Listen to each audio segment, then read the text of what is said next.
welcome to Consultants Corner. I'm Rebecca Brizi. This is my corner. I am a consultant. And whether you know it or not, you already work with several consultants, most likely. You outsource part of your work. You might have a CPA. You might outsource your legal work, your contracts. Perhaps you're working with a marketing agency or a sales agency. You're working with consultants. What sparked today's video was a reminder of my brother's course on how to work with freelancers. He himself is a freelancer. He also manages a network of freelancers. And so he created a course for his ideal client on how to work with freelancers. And it made me realize that a lot of small businesses already work with external consultants without necessarily thinking of it that way. Today, some simple, quick tips on how to work with your consultants. The first thing to do is to know why you need them. Take the CPA. Of course, you need to file a tax return, but if that were all it was, you'd probably use some online software and do it yourself. It's not actually that simple.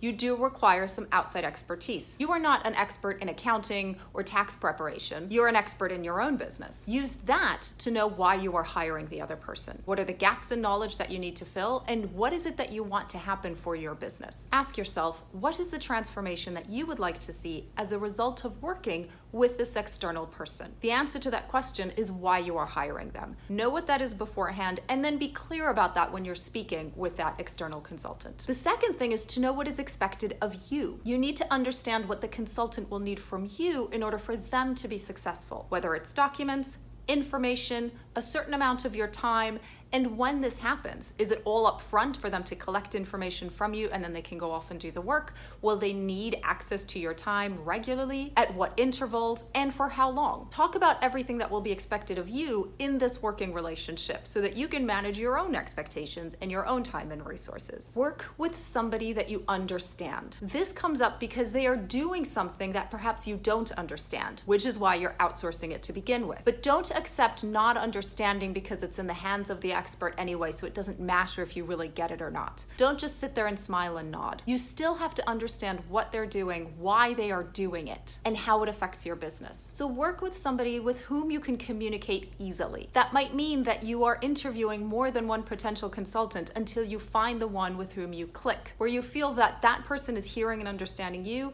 and you know that you are hearing and understanding what they're saying, even about subjects that are not your expertise. And finally, very importantly, let go. Once you've found the right person, the person with whom you communicate, you have explained the transformation that you expect from them, they have explained the expectations that they will have of you, then let them do their work. You will have to let go of certain things. You will have to trust that they are doing things in the way that you need them to be done. Let them get to work. Let them show you those results. It's hard to let go, even when that's what you wanted to do to begin with. Change is never easy when you're in the middle of having to change. Think about all the work that you are outsourcing to an external party right now, somebody who is not an employee of your business, and make sure that you know what your expectation is of them, what their expectation is of you, what they're doing and why they're doing it, and the parts of your business that you have to let go now. And if you're struggling with any of those relationships right now, start over with them. Call a meeting and go through these 4 things. You can still fix it and make it a great working relationship. That's your homework for this week, and I'll see you back here next week for our next video. Bye now.